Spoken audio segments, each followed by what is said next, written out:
Hey, everybody. Welcome back. It's Baltimore Comic-Con Live. John Sumpter's here from the Word Balloon Podcast. And look who's with me, a guy that I've really gotten to know in the last couple of years, and it's been a pleasure getting to know him. He is a great comedy writer and a great co-executive producer of Harley Quinn Animated, the best DC animated show to come down the pike in years. It's Patrick Schumacker, everybody. Welcome, Patrick. Thanks for having me, John. Absolutely, man. No, I had to do it. Congratulations. We have not talked forever, and I am so proud of you that season 3 has been approved. I think it was a slam dunk. I think we all knew that. I'm moving my bathroom out of the way, even though we might actually dip into some bathroom humor, which might be and to show my bathroom. But it was a slam dunk that slammed off the rim, then hit the backboard, then into the rafters, and then eventually into the basket. It took a while. Yeah, and I'm sure it's, corporate, whatever, and that's fine. Espionage.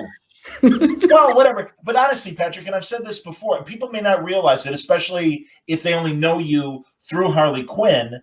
But a couple of years ago, there was an NBC show called Powerless, and it was on Thursday nights at 8:30, not the greatest time slot. And Vanessa Hudgens of High School Musical led the cast. Alan Tudyk on there. If people don't remember, it was basically like a liability company for collateral damage for superhero stuff and supervillain stuff. And it was in another city. But Alan Tudyk played a ne'er-do-well Wayne cousin. I don't remember what his name was. Van Wayne. Based on an obscure character from, I believe it was Detective Comics. I mean, he was a distant relative of Bruce's, Vanderveer Wayne. And he was a ne'er-do-well in the comics, and we kind of turned him into a middle manager at this corporation. It really had the seeds of potential. First seasons could be a struggle, and also it was handed to you and your partner Justin Halpern. That's correct. Yeah, we started out as consulting producers on it. And then eventually we're asked to take over the show. And then it went through kind of a pretty large creative overhaul because we had spent, I don't know, it was like 20 weeks of pre-production kind of banging our heads against the wall. And we sort of, with the help of Jeff Johns and DC, we sort of, reconfigured things and turned it in. It was an insurance company, and then it became a company that sort of specialized in making consumer products to help people, sort of the common person, deal with the fallout of superhero battles. So it became kind of like a Better Off Ted meets the DC universe. So, and then it was canceled very quickly.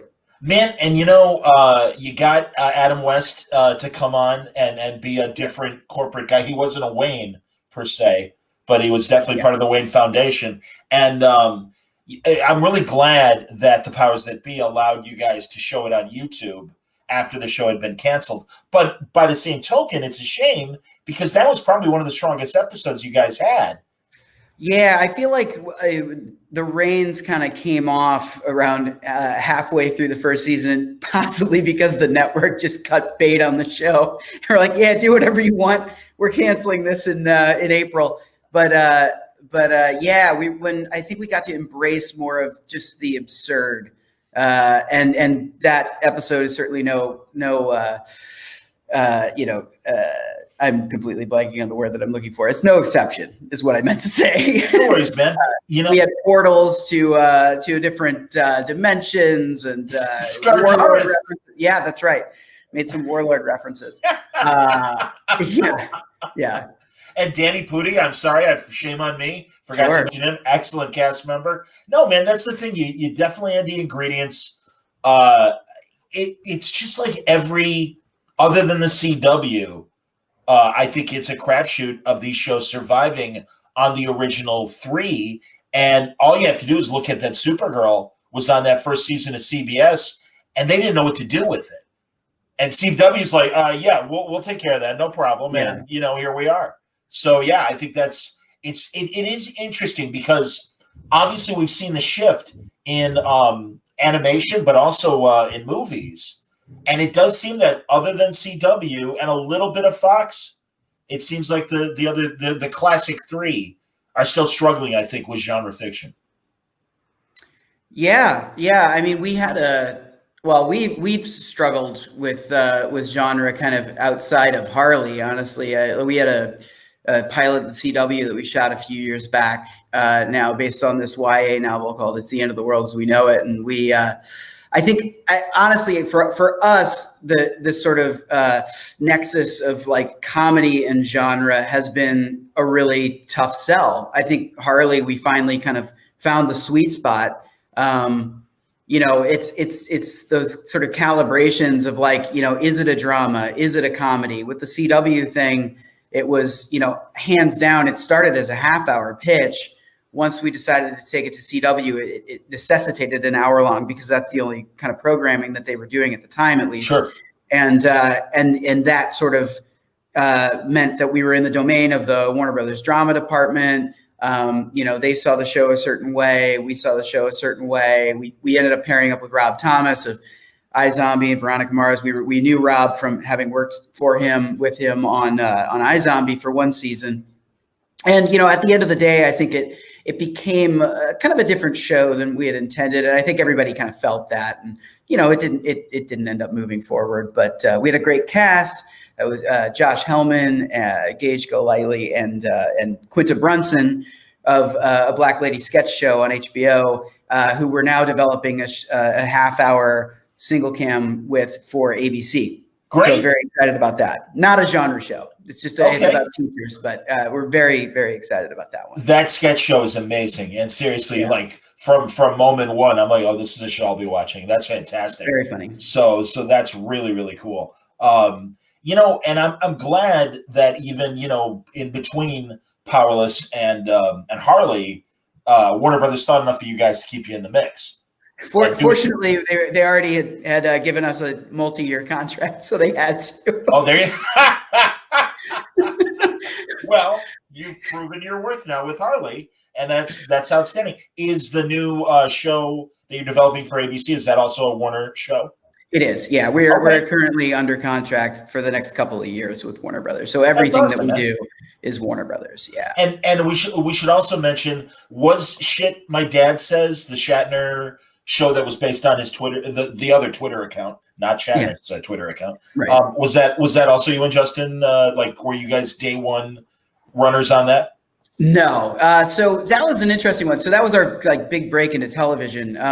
Justin and I we moved out to LA around 2002, 2003, spent about 7 years, trying and failing to sell stuff, mostly feature scripts. We had a couple things get optioned, but for no money. And then eventually I was running a website at the time. It was Screen Junkies, which still exists, but as a YouTube channel mostly. But I was running it when it was more of a failed sort of satirical movie news site. And Justin was running a sister site called Holy Taco, which does not exist anymore. And it was kind of just a comedy site. And so those were our day jobs, kind of working under the same roof, but in different offices. And all the while, just writing stuff together. And then he started this Twitter account, Shit My Dad Says, which was because he had moved to San Diego, back down from LA to San Diego. This is 2009 now. Yeah. And had moved back down to San Diego to be with his then girlfriend, now wife. At the time, she broke up with him. He moved in with his parents just out of quick necessity. He had a job, but he ended up just writing down stuff that his dad was saying to him as a 30-year-old son at that point. It was all true. He probably paraphrased every once in a while to fit it into Twitter, but he didn't even he was so at the time anti-social media. We had friends who were just you should absolutely put this on Twitter. And he was like, what's Twitter? Who cares? And then, lo and behold, good thing that he did. He got a book deal out of it, and with HarperCollins, and then all of these book publishers are parts of a conglomerate, and so the movie studios and TV studios were catching wind of this book that was being written, and so they sent excerpts around, or HarperCollins sent excerpts around, Justin's book agent sent excerpts around to these various studios. And then all of a sudden, like, he was getting courted to adapt it. And he was like, you know, he and I were like, well, anything TV or movie related, we're going to do together. You know, so we both got very lucky. I got very lucky that I had been longtime writing partners with him. And we actually were able to break in that way in this weird kind of like role reversal, because the studios were like courting really the property. And so we got an agent out of it, who we still have to this day at ICM. Yeah, we ended up, that was where we started our relationship with Warner Brothers over 10 years ago, which has been kind of off and on, but mostly on. We've been on a deal there since 2014 after our Fox show, Surviving Jack, with Chris Maloney, which was sort of a single cam version of Shit My Dad Says, based on the exact same character, but kind of done in a way that we felt was how we originally envisioned the show, which was a much younger version of Justin and his, 40-something dad. Whereas Shit My Dad Says with Shatner, at the time, I think Shatner was like 79 and was working on 4 shows at the same time as a 79-year-old man, which was insane. And he was the first person to get there in the morning, like the last person to leave. I'd walk up to set and he was there, and he had this like gold like Jaguar or something. And he was just like reclined like all the way back with like a newspaper. And he was just there at like the crack of dawn. And he was off book at every run through, prided himself on being off book. And it's like, dude's almost 80 at the time. And it was like, oh my God, his brain was like a steel trap. So that was our Shit My Dad Says was our big break. And we were not the showrunners. We got co-creator credit with Max Muchnick and David Cohan of Will and Grace fame. They created Will and Grace. So it's funny because like we took that pitch to them, and we're like, we walked into the pitch and we're like, this is going to be like an HBO show, right? Because I was like cursing and like, it feels like a single cam, and then like walked out of that meeting and it's like, okay, it's going to be a multicam on CBS. And then sure enough, and that was just like wishful thinking on everyone's part, but sure enough, it ended up as a multicam on CBS. And so, yeah, it was our first time. We were green. We were like, very, deferential. And, I came into that with like a massive like fraud complex and was just like, you guys know best. Whatever you say goes. And it lasted about 18 episodes or so. It did very well out of the gate. I mean, at the time, like the ratings were like Big Bang Theory ratings, like at the beginning, but then it was like this precipitous decline within the first season. And the show kind of went off the rails a bit. By like episode 16, we had like Shatner in like an eagle costume fighting Lee Majors in a panda costume. Oh, Jesus. And it was like, all right, this has gotten like pretty broad. But somebody's going to break a hip in that situation. That's a lot of danger there, man. These are not young men. Fortunately, those costumes allowed for stunt doubles inside of them. But So anyways, that was our kind of big break. And, flash forward to 2016, under contract at Warner Brothers and about to join Powerless as consulting producers. And Susan Rovner, the then head of scripted development at the studio, now the head of programming at NBC Universal, recently called us up and was like, hey, what do you guys think about an R-rated animated Harley Quinn, like serialized Harley Quinn show? And it was such a no-brainer for me and Justin, really. I mean, I'm sort of the two of us. I'm like the resident comic nerd, but it was such a no-brainer for us. It was Suicide Squad had, I think, just come out, or maybe was just about to come out. Margot was obviously like one of the breakouts in that film, if not the breakout. Yeah. It was like coming on like the 25th anniversary, I believe, of Harley's first appearance in Batman the Animated Series. It just felt like all the stars were aligning 4 years ago. And so we pitched it. we pitched a take for the first season of 13 that was just about Harley breaking things off with the Joker, trying to rise up through the criminal underbelly of Gotham, becoming her own criminal, and sort of, washing the stench of the Joker off of her. And the studio was like, yes, we love it, but we need you guys to run Powerless now, which is like, kind of the bird in the hand. And we were like, okay, we begged that they would just let us hold on to this property until after, Powerless had gone through the first season, and they did. And sure enough, the second that Powerless was no longer a thing, in this would have been 2017, we repitched it to them, and then yet another star came into alignment, which was DC Universe, which is the streaming service that DC and Warner Brothers created, specific to DC canon, and which is going to still exist, but is going through some major changes now with the advent of HBO Max.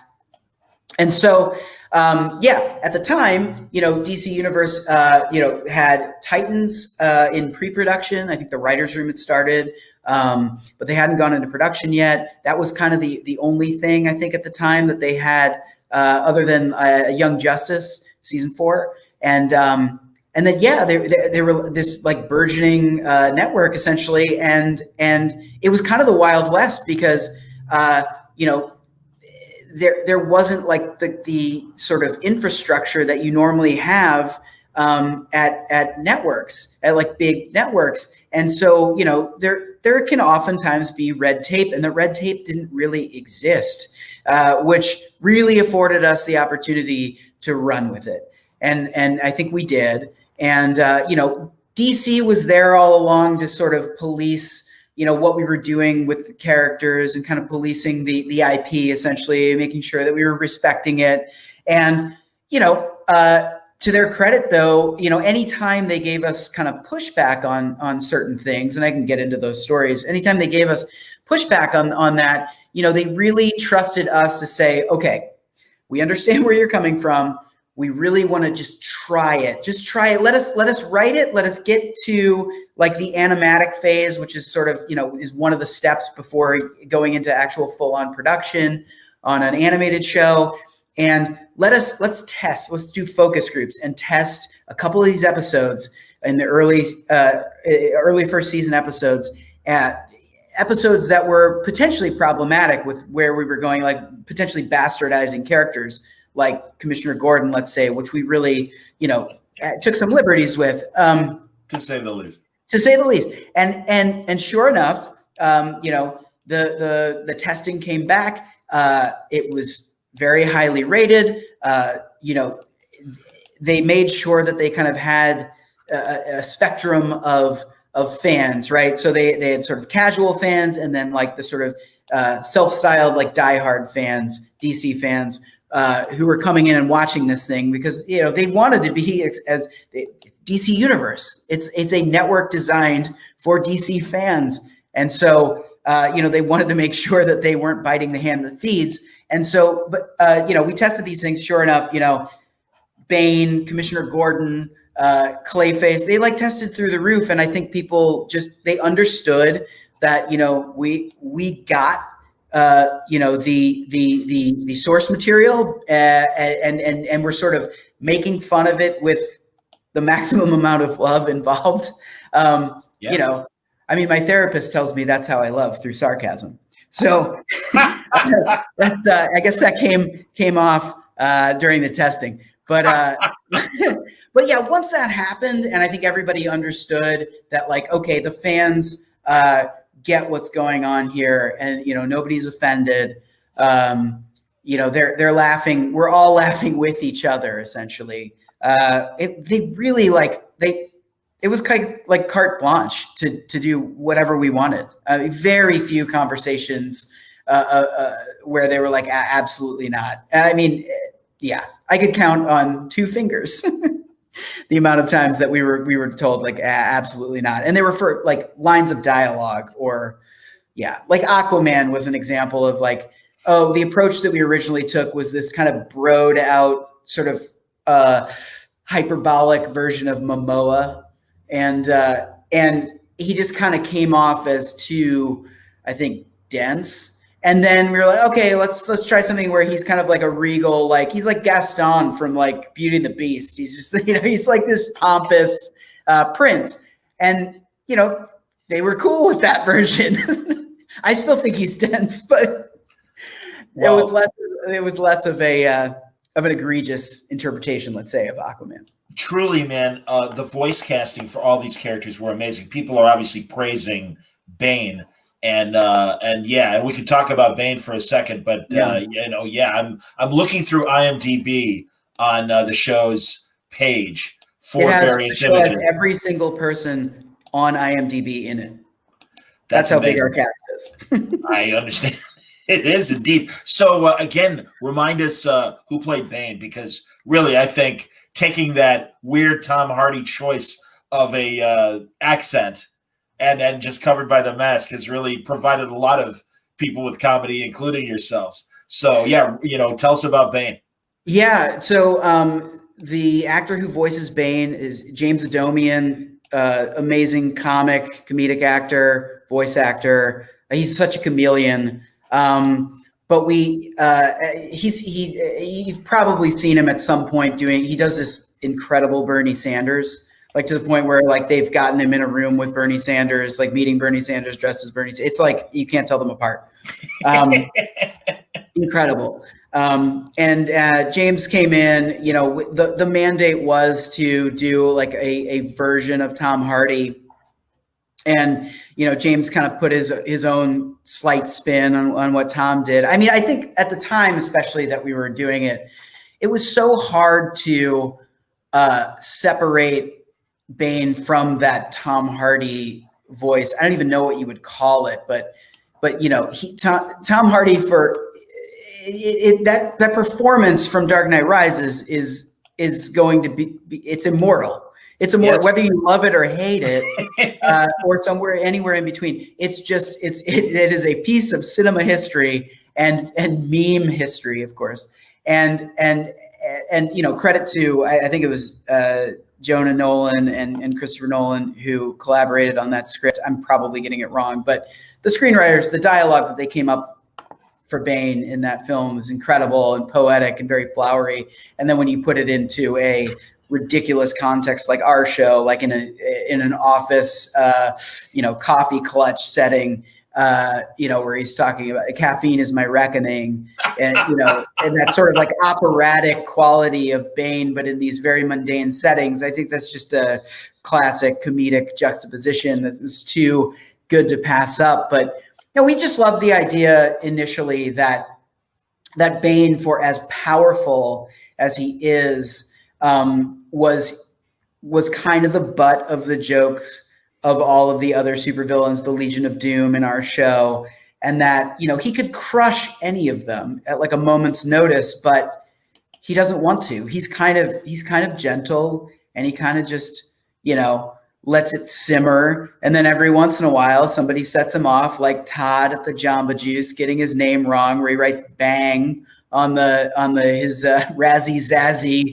smoothie, or when he gets the trivia wrong at the Wild and Wacky Wings down the street on trivia night about who won like the Super Bowl in 2013, and he gets it wrong and he's gonna blow up Gotham Stadium. There's things he holds it all in, and then eventually there's hell to pay. But credit to James Adomian for being such an amazing improviser as well. Because half that stuff, especially in like later episodes when we like took the reins off of him, like this season 2, when it's the episode Batman's Back Man, which had Bane teaming up with Two-Face to, as sort of the two last remaining heavies in Gotham, and Bane wanting to pair up and Two-Face not being interested at all because he thinks Bane is ridiculous. And then of course, Two-Face kind of gets his ass kicked by Batman and then has to come crawling back to Bane and says they're gonna partner up, but he in all the sort of marketing that he's putting out there in the city, like Bane is clearly second fiddle, if anything. And like that, there's a whole run that he goes on where Two-Face has actually come up with a billboard, and he's decided to call their collaboration the Two Faces, but the S is tiny, and Bane is like completely in shadow in the background of the poster. And then Bane goes on this tangent of like, oh, I want to make it like the Twins poster where it says Bane, but it's you, and then it's me, but it says Two-Face. And like that whole thing about like the Twins poster was just James like riffing the Twins film with Arnold Schwarzenegger and Danny DeVito, for those that don't know. That whole riff was just James, like just pulling that out of his ass, and it's incredible. He's so good. He's so good. Well, another most valuable player that you have on your roster, of course, is Alan Tudyk. And oops, not that one. Hold on. Let's get it right here. Got to get it up here.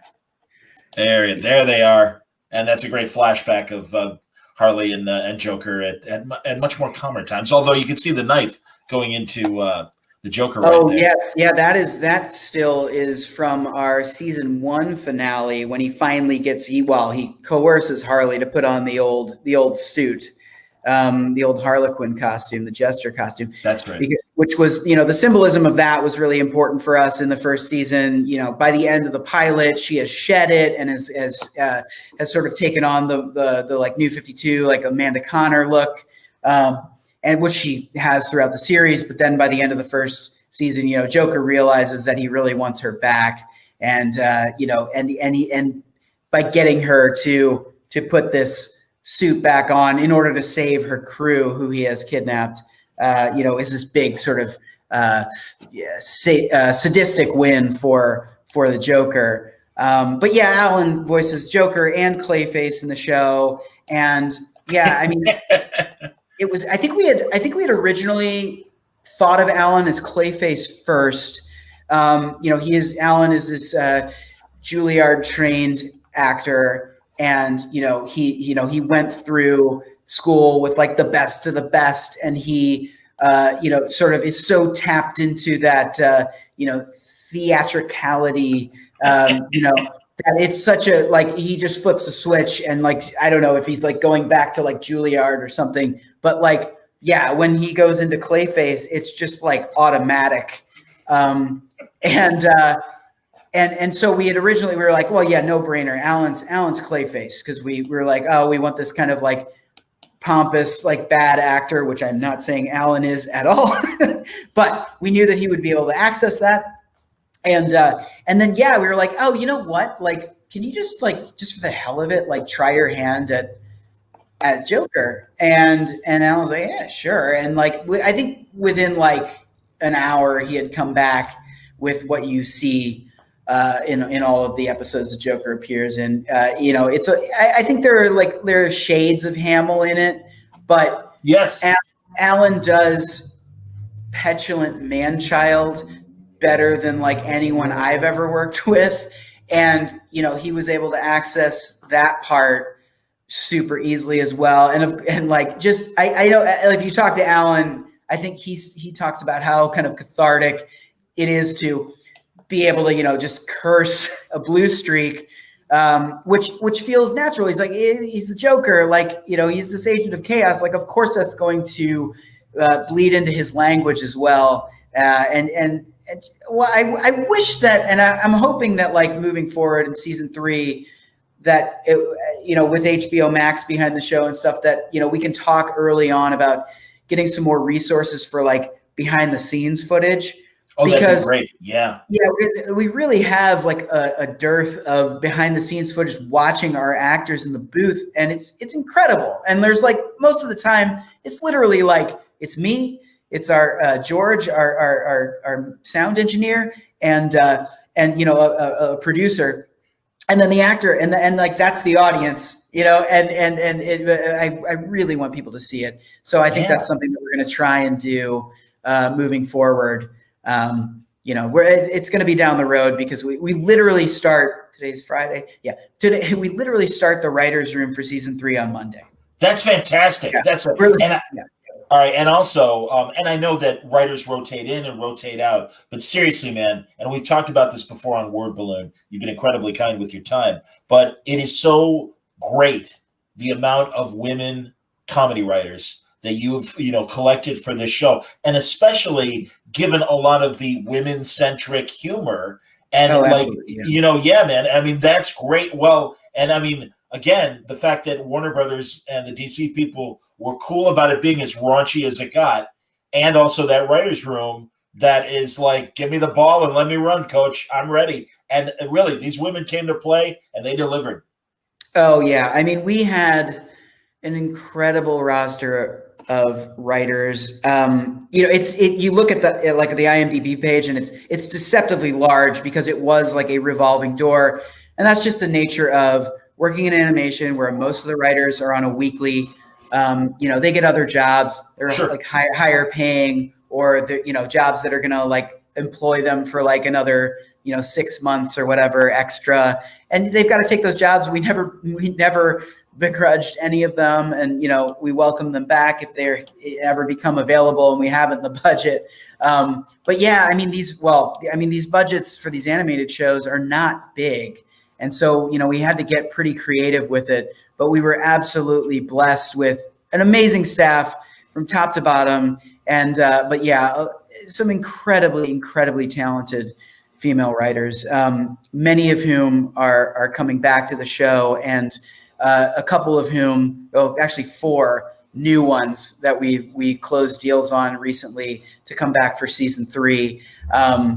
There's actually there's a pair of writers, Chrissy Petrosh and Jessica Goldstein, who we worked with 7 years ago on Cougar Town, Bill Lawrence and Kevin Beagle's show that started out on ABC. Courtney Cox. And Courtney Cox, yeah.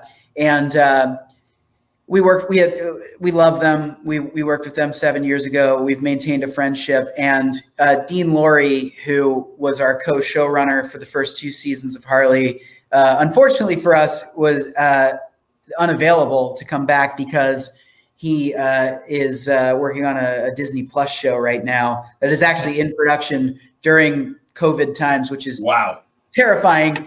Yeah, he sends me pictures all the time from set where he looks like it's like the Hurt Locker. He's like, he's got like a mask and then the visor and like a jacket over it. And but they're doing it. They're doing it. Wow. It's like it's an hour long, starring John Stamos, that Dean and David E. Kelly are producing for Disney Plus. Crazy. And so Dean's on that, and we needed to find a really solid replacement. And we were like, it is important to us that if it's not Dean, that we have a female co-showrunner, especially now, given where we went with the first 2 seasons where we ended. This 3rd season is going to be a very Harley Ivy centric story. And so we made some pretty big efforts, I think, to try and diversify the staff a little bit more, to be a little bit more inclusive, to hire some LGBT writers. That sort of representation, it was super important for this season. So we have, quite a few returning writers, but we've actually been able to expand the staff by 1 or 2 writers. And then we, of course, have Chrissy and Jess in the co-showrunner slot. So, super excited. Really talented comedy writers.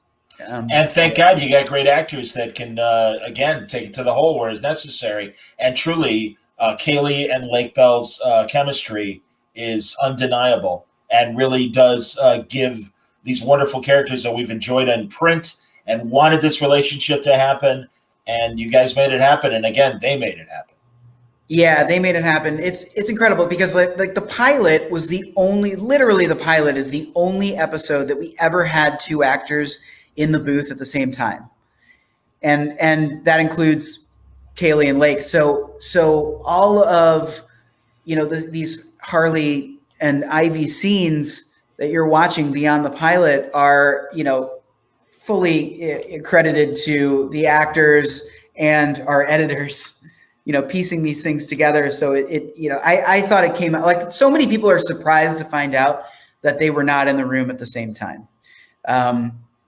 it's just, I mean, so Charlie Adler directs like all of Kaylee's performances. Okay. So huge credit to him as well for that side of things. And yeah, I mean, Kaylee and Lake, like I think they know each other a little bit in real life. That's amazing. Go on. Yeah. They just like, I don't know. They just seem to get each other, and anytime you see them, like the rare occurrences that we do, press or whatever, where we're all able to be together, like we did DC Fandom, they just kind of, they seem like they've been longtime friends, but I don't think they know each other super duper well. Yeah. And I mean, same thing with a lot of our cast members. In the pilot, we had, at one point, it was Diedrich Bader, Jim Rash, Alan Tudyk, and Chris Maloney all in the booth at the same time, which was like incredible. And to have all four of those guys in the booth playing off of each other, riffing off of each other. I think it was like really just for that opening boat scene in the pilot when we just had all of these like rich white bankers on a yacht, and they were doing like second or third voices as those guys. And Alan, of course, was the Joker in disguise as the sort of Thurston Howell III looking dude. Yeah, just getting, anytime you can get those guys together, it's incredible. But I think in the time we've talked about in moving forward, especially now because we're going to be doing a lot of this stuff presumably remotely, we talked about it being a little bit easier to potentially schedule actors to be there at the same time. So we're going to try some of that stuff. I mean, I think the show came out really well, even, directing actors kind of one-on-one, which Dean did a ton of, Charlie Adler, who I mentioned. I got to do a ton of it in season 2. And I think it really came out pretty well, but we're absolutely willing to try getting people in the booth together, separately, but together at the same time. Yeah, just to see what happens, because they're all, like, everybody on the show is an amazing improviser. No, I understand, man. And again, you think of shows like The Simpsons where they do have table reads and everybody gets together, or did. I know. I see the value in that. Greg says a great thing here. Amazingly, though, for wanting the Harley Ivy relationship from the get-go, you guys did do a fantastic job of making me not want that for a good while with Kite Man. And someone else asked as well, we don't want you to spoil, but we certainly hope too, after 2 seasons, that's not the end of seeing Kite Man, because he is such a great addition to the cast. Yeah. Oh my God. Yeah. Matt Oberg voices Kite Man, did an incredible job. So first off, thank you for the comment, Greg. Not everyone shares your enthusiasm for Ivy and Kite Man. Sure. but yeah, absolutely. I mean, so the inception of that whole relationship, we knew in season 1 that Harley and Ivy weren't going to get together because we wanted season 1 to be, as far as Harley is concerned, to really focus on her vocation, her sort of rise through that, the sort of ranks of Gotham's Rogues Gallery and all that. But that left Ivy, open to potential romantic storylines. We had brought Kite Man to the table fully because of Tom King resurrecting him in The War of Jokes and Riddles, that interlude story. Yeah. Obviously, the hell yeah catchphrase comes from that. Again, we're doing our own spin.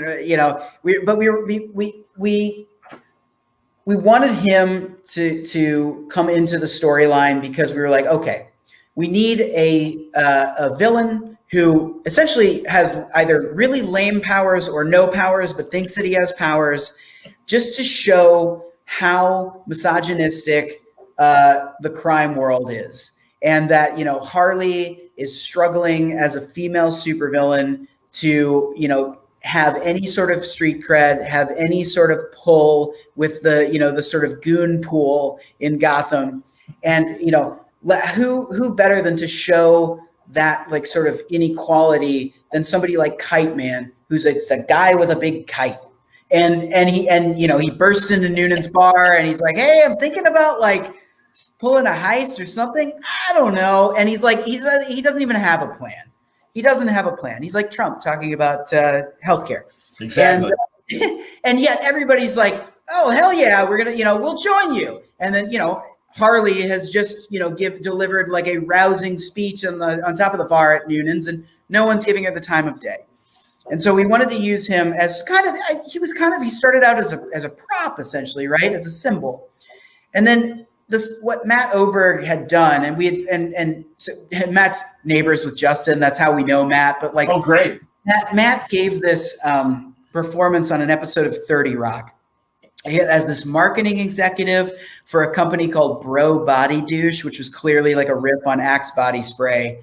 And he was just this like Syracuse frat bro who had, done well in the marketing world. And if you can find that clip online, it's such a great indelible performance, guest star performance. And that is really like the seed of our interpretation of Kite Man. And he started out, he was a douche, but as we sort of started to, demonstrate his place in the pecking order, and also his sort of, sleazy attempts at, sleeping with Ivy, as he does in the second episode of the show, in the Bar Mitzvah episode, we were like, well, we want to give him a little bit of redemption. We like our characters to be three-dimensional. And like, as we did this, we were like, okay, we started to believe that maybe our version of Ivy would actually kind of eventually fall for his charms. I mean, Ivy is, she's an introvert. She's not a people person. She doesn't make the greatest choices in romantic partners. And, at the end of the day, she kind of fell for his charms, and he was kind of a weirdly like safe choice. He really worshiped her. And so as time went on, we were like, well, this could be something. And we knew that eventually we wanted to get Harley and Ivy together, but we were like, well, what if Kite Man is that obstacle? And I know, like, it's not for everybody. There were a lot of people that bristled at it the whole time. And a lot of people have said online, like, yeah, I love this show so much, and the only misstep was Kite Man. Screw that guy. But I there's also a lot of love, from a different subset of fans. So, that was kind of how he came into the story. I absolutely want him to return. I do not want Kite Man to go anywhere. He may be more of a recurring character than a series regular moving forward, but I want to give him a win. I absolutely think, we now, again, the writer's room is starting on Monday. We have, notions of what we want to do. Okay. We have talked about Kite Man storylines, but the bottom line is, I think we could have easily taken him to a place of revenge, right? Sure. Bitterness, right. Vengeance and all of that. But I really like the idea that, like, when we catch up with him in the third season, like, yeah, he's wounded, but like, he's moved on, and he could potentially still be an ally to Harley and Ivy. Sure. And I absolutely would love to see what would happen if he found a new partner. We kind of were just like spitballing, like, who in the DC world would be a fun sort of like compliment. Who's the female complement to Kite Man, really? And at one point, Golden Glider came up. Just the idea that, like, their powers are like, of course, that's seeing them flying through the air, and she's got her skates on, and he's got his kite, and like, and that she maybe she's as sort of ditzy as he is, maybe that's something. Maybe I love that. Maybe. Dude, honestly, both seasons, you would pull these amazing, obscure characters. That family reunion that happened with the Queen of Stories arc and everything, and that amazingly obscure hero from the 90s. I don't even remember his name. The electric powered day. Oh, Jason Praxis. Jason Praxis, absolutely, man. And yeah. I'm like, who the hell is that? And then you told me, and I'm like, oh, sure. Okay. I do remember that guy. Yes. Yeah. Well, that was what, I mean, Praxis was, so Queen of Fables already, like, fairly obscure. Yes. Your character, but we just thought it was so funny having like a supremely evil sorceress who basically has Gumby's powers. Like she can go into books. You're right. And then, of course, summon like any sort of like horrific monster from a storybook to do her bidding, her sadistic bidding. But Wanda Sykes, of course, voicing Queen of Fables, and that episode also introduced and sent off Jason Praxis. Or Jason Praxis. Like, I also was like, when we were writing that, I had a "who the hell is Jason Praxis" reaction, because I think like we had this big tome, which is probably sitting somewhere behind me, of like the encyclopedia of the DC universe. Sure. Because every once in a while you're just like, okay, we need a character who has these powers and this backstory, and because we're going to kill him off in like 2 seconds. But who's it going to be? And Praxis came up, and I was like, that is the most 90s looking hero I have ever seen in the DC canon. Had like the big ponytail, trench coat.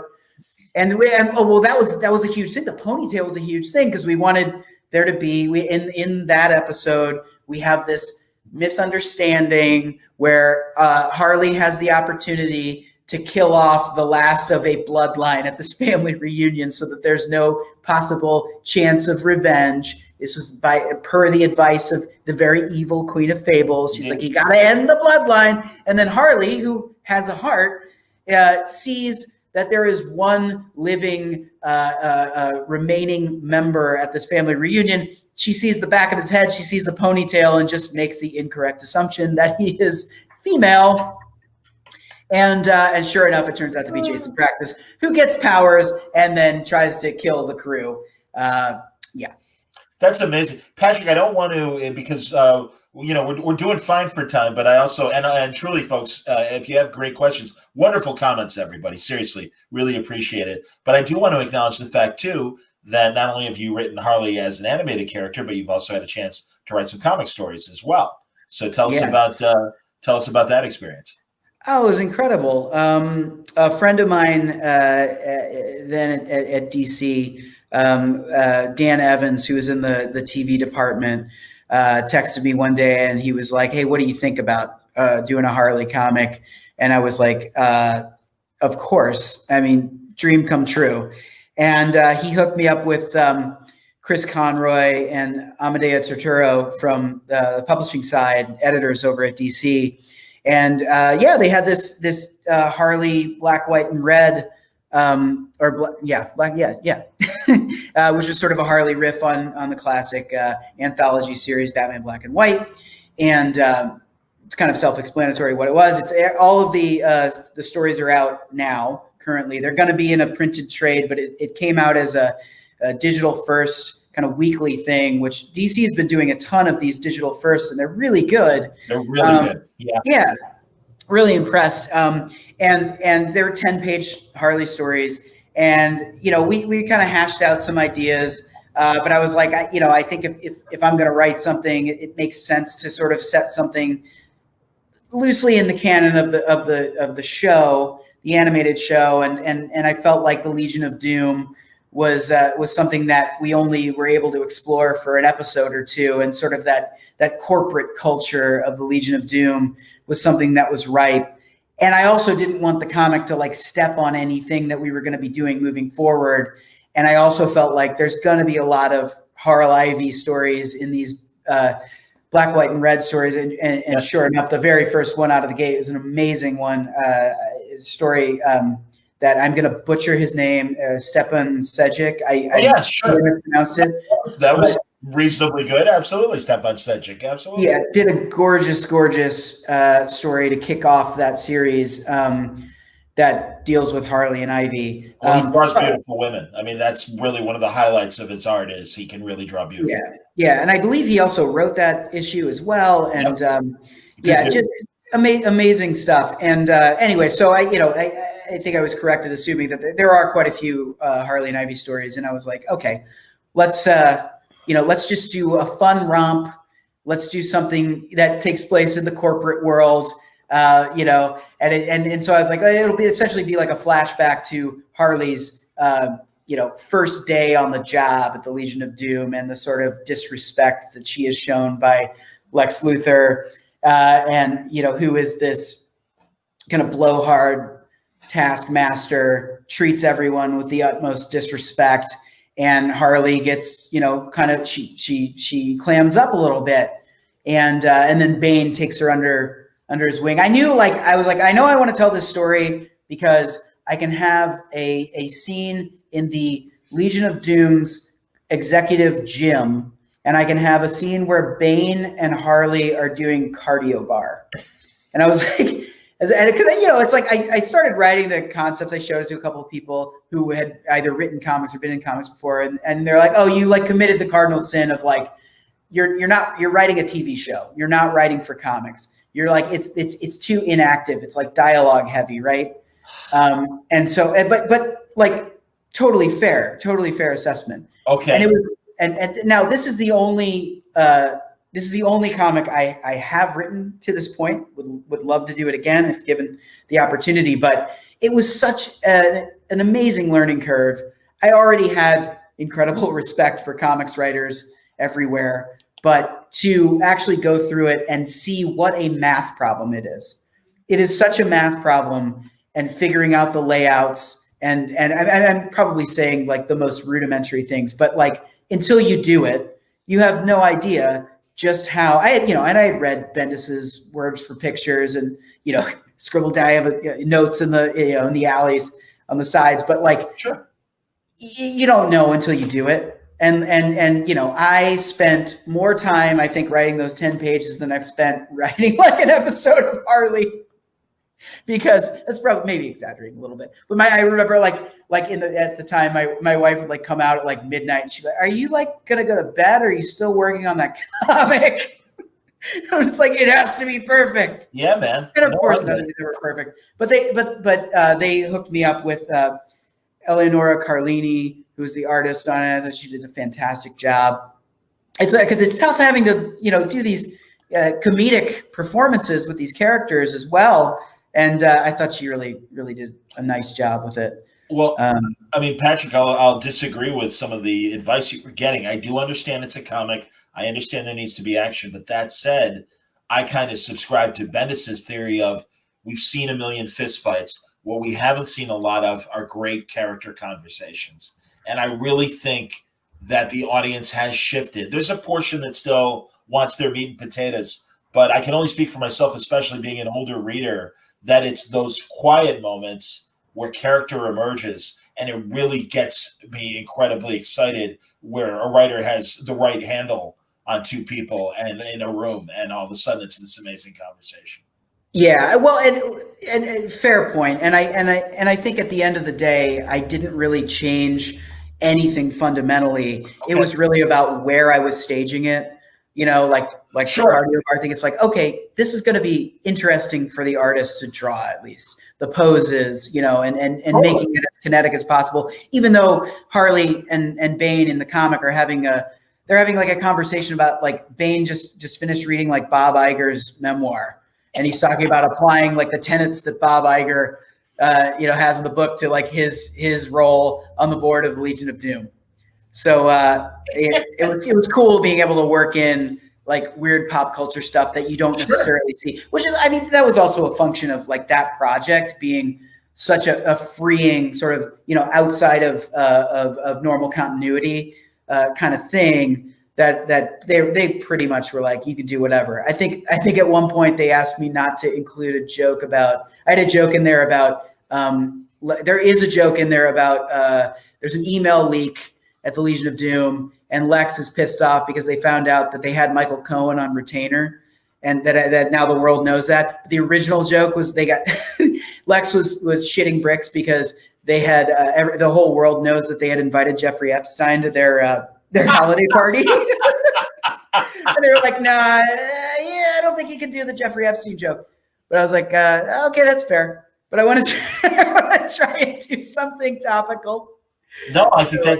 Well, that and the two big I can't believe they let you do it. Dr. Cyclops dropping the C word on Wonder Woman and literally the world stopping, and it was from the dog urinating to literally the world stopped spinning, and I was like, and of course Lex's public statement. We have nothing. We don't associate with that. Certainly goes against Legion of Doom. Yeah. Credo. It's yeah. Well, great. that's what I tried to continue that in the comic, with Lex caring about optics. Even though one of the most evil people in the world, but he's all about the optics. But yeah, Dr. Psycho calling Wonder Woman the C word again, like back to that sort of the thematics that we tried to bring in with Kite Man, and like the gender inequality that exists even in these sort of operatic worlds of comics. And yeah, I believe that was Bruce Timm's contribution to that episode, having the dog pee and then stop peeing midstream as he realized what Dr. Psycho just called Wonder Woman. Very Scooby-Doo. Absolutely. Another Warner Brothers property. Many of the artists who worked on the show also work on all the Scooby-Doo DTVs. Does working in animation make you want to do anything with Looney Tunes or any of the other animated characters and stuff? Oh yeah, for sure. I mean, we took a pitch out actually. I mean, I think I can talk about it in vague terms. It's dead. It actually didn't end up going anywhere. We had a version. We had a Yogi Bear pitch that we wanted to do. That the concept of it was that essentially climate change leads to Jellystone burning to the ground, and Yogi and Cindy and Boo Boo have to relocate to LA. I was going to say they have to go to the city. That's fantastic. Yeah, so it was totally just bears in the city, and was kind of like a adult, but not like adult like Harley is. Kind of primetime animated show, kind of in the vein of like Bob's Burgers. That's cool. Wow. Yeah. And we took that to streamers, and the appetite for our version of it wasn't there, but yeah, absolutely. Every once in a while we sit down with Warner Brothers Animation and talk about what may be available, and we're working hard on that Peter Potamus show. No, if only that were true. I love Peter Potamus. Absolutely, man. Come on. There is a show, I don't believe it's out yet, called Jellystone that is coming to HBO Max. Wow. That uses a ton of those Hanna-Barbera characters. Sure. Yogi is but one, but it's like the entire gallery of Hanna-Barbera characters. And I think it's going to be really cool. That's awesome to hear. My God. Wow. Yeah. So yeah, I mean, we have another show in development that we're going to take out, that we're doing with Shea Serrano, who's a really, really funny writer, writes a bunch for The Ringer, does a bunch of podcasts. Fun. And it's a show about a luchador, and it's that's all I can probably say about it. But it's an original piece of IP, not part of the Warner Brothers stable. But yeah, I mean, if given the opportunity to play around in that sandbox, absolutely, we would take it. That's cool. I'm excited about Animaniacs coming back very soon. Oh God, me too, man. I talked to Rob Paulson last year about it, and yeah, we're actually trying to get him for Baltimore, but New York beat us to it. Oh, what are we gonna do? Yeah. But that's good. No, it's all good, man. So Greg asks Patrick, who are some of your favorite artists that you've never seen draw a Harley comic that you'd like to see them draw in the future? Oh man. That's an interesting question. Yeah, like an ongoing series, or well, I guess it could be kind of anything. Man. Yeah, whatever. But yeah, I'm trying to think of because obviously like Amanda is such a great, I think, female artist. Adam Hughes. Although Adam Hughes, it would be too pretty. I don't know. It needs that comedy bent as well. I'd love to see it though. I just bought an Ivy commission from him. Really? Matthias. I was about to say sorry. Matthias Bergara, who did this incredible watercolor painting of Ivy that just came. I posted it to my Twitter account. I'd love to see what he could do. That's cool. With Harley. Yeah, I mean, there's a million. I love what they're doing in the new Harley Quinn spinoff of Batman White Knight. And I'm completely blanking on. He did Black Science. Yeah, Sean. Well, Schumacher. yeah, Sean did the original series, but the artist on the new spin-off is the artist from Black Science. I'm completely Oh, is that terrible. no? That's not Jerome Pena. He's doing Seven from No, Eternity. Italian artist. I'm completely blanking on his Yeah, name. shame on me. And I love Ricky's all of Ricky's stuff. Rick Remender. Mhm. I'm sorry that I'm not remembering the artist as well, but I know Yeah, you're but talking oh my about. God, Maybe it's somebody in gorgeous. there we go. Matteo. Matteo Scalera. Yes, thank you. There we go. Very good. I just got that first issue, and oh my God, it's gorgeous. It's gorgeous. I would have said him, but he's doing it. And that's funny. Greg points out that Stelfreeze has an indie book, Gun Candy, that invokes Big Harley vibes to him. And I would agree. I think Stelfreeze would be a great. Love to see Stelfreeze do Harley Quinn. Absolutely, man. Good stuff, dude.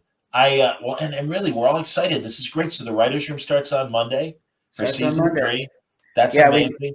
We're gonna write for I think 25 weeks or something. It's a 10-episode order for season 3.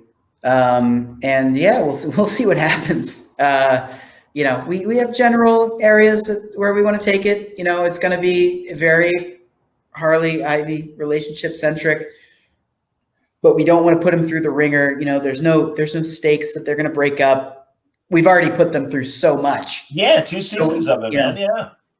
And it's important for us now to show these 2 women in a very healthy queer relationship. I think that's important 100%. To a lot of people. It's important to us. And so, yeah, we don't, they are ironclad. They'll have bumps like everybody does, but in their relationships, but there's no threat of them breaking up. That's awesome, man. No, they're a team. And then, and now they're a couple, and that's terrific.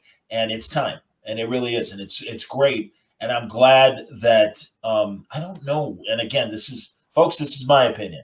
This is not Patrick speaking. I want to be clear because I'm going to say something. I don't know why the comic book side is having the troubles that it is, coming to terms with that. And I'm glad that the animation side is satisfying the frankly larger audience that has been asking for this for a really long time. I mean, going back to the animated series when we would see Harley and Ivy together and stuff. And it's great. It's excellent. Well, Tom Taylor just had an issue of his Injustice book. Well, his Injustice, that I think is a digital only thing, digital first thing that deals heavily in a Harley Ivy romantic story. So you might want to check that out if you're hungry for those types of stories. Absolutely, man. Yeah. No, and Taylor, it's so funny. During the New 52, I think it was during then, whenever the Injustice comic was coming out, I'm like, this is the best Justice League comic book out there right now. And it was because there were no rules. And he could just go through and then smash everything in sight. And he's continuing to do that. And that's why initially, when he started to say one of his books, I was thinking Suicide Squad, because that's another great book where he's just introduced 10 new characters. And they're amazing. And I'm really happy. Tom's one of my favorite writers, always has been. He's one of my favorite people. I've known him for over 10 years. And I'm just so glad that everything's clicking for him. So that 7 Secrets book from Boom is really outstanding. Absolutely, man. No, that's the last time we talked. We talked about 7 Secrets. And again, Patrick, I'm very happy for you. I think we could wrap up because we're at the hour mark. And we're a little past it, actually, but that's okay. We're closing after hours. Exactly. We're closing the show. Okay, and I just want to get a couple more comments here, and I can't wait to see what's to come in season 3. Completely agree. And there you go. That's the last good comment I think from the Peanut Gallery. But seriously, man, this is great. I know you're going to be busy, like you said, for the next half year. So if you can't talk, we understand. At least we're talking now. Thank you very much. And honestly, Patrick and I really went episode by episode on the entire first season on Word Balloon. They're on the podcast, on audio. They're also on my video channel, my YouTube channel, and it's really great. We kind of glossed over the second season because at the time, Sci-Fi Channel was showing the first season, and we felt that was the broad audience was getting a chance to really watch the show. So I felt that was okay to talk about the first season as we did. But now, geez, honestly, man, I'm really happy for you. I'm very excited for season 3. And HBO Max is a great home for it. So it's gonna be interesting to see where they let you go, man, and what they let you get away with in the best way. Yeah, we're very excited. We've spoken to the Max executives, and they have told us, they're like, just keep doing what you're doing. So we're very, very excited, and thanks, John, for moderating this, and thanks to everybody for watching, especially so late in the evening on your Friday evening. Well, we know we got a West Coast audience as well, but yeah, Patrick, honestly, thank you very much. And I'll take a moment to tease what's coming up tomorrow. I'm going to be back here in about 12 hours talking to Mark Miller. We're going to open up Miller's Pub and talk to him about his Netflix shows and a lot of other great stuff. We've got a Garth Ennis panel tomorrow. We have a Donny Cates, Ryan Stegman, King in Black panel talking about Venom and the Venom event. Later on in the day, we have Win Tom's Comics, a great trivia show featuring Tom Brevoort and his Marvel knowledge. We've got a Shelley Bond spotlight, and then we're going to have the Ringo Awards, and that's going to be amazing. Kevin Smith hosting, lots of fun. So it's going to be a full day, and also much at the same time that I talked to Patrick, I'm going to talk to another TV friend. That's my buddy Joe Henderson, and we're going to have a Lucifer panel. So all you Lucy fans, get ready for some more great conversation. As always, Patrick, seriously, man, every conversation, we get to know each other a little bit better. It's always fun, and I really appreciate you coming back and wasting time with me. Thanks, John. Thank you very much. Patrick Schumacher, everybody. All right, we're going to wrap up Baltimore Comic-Con. Thank you very much for watching. Come back tomorrow, because not only are we doing stuff with Miller's Pub and all that, but your kids will enjoy programming starting at 10 a.m. Eastern, and the kids' panel hall will be open for business from 10 in the morning until 2 in the afternoon with a lot of great programming. And then we're going to start things off with Miller's Pub, noon Eastern. I also am talking more DC with Philip Kennedy Johnson about his Superman Future State slate of stories. Terry Moore is going to have a one-on-one conversation with Amy Dallin. Louise Simonson is going to have a one-on-one conversation with Christy Blanche. And also, just amazing stuff like Spies Like Comics, a great conversation there with Jeff Parker and a lot of other great creators, Stephanie Phillips, hopefully Brian Stelfreeze and Doug Wagner too, talking about spy comic books. Lots of really great stuff. Thanks a lot for watching tonight. Until next time, stay safe, stay happy, and stay healthy. And thank you for tuning in to Baltimore Comic-Con.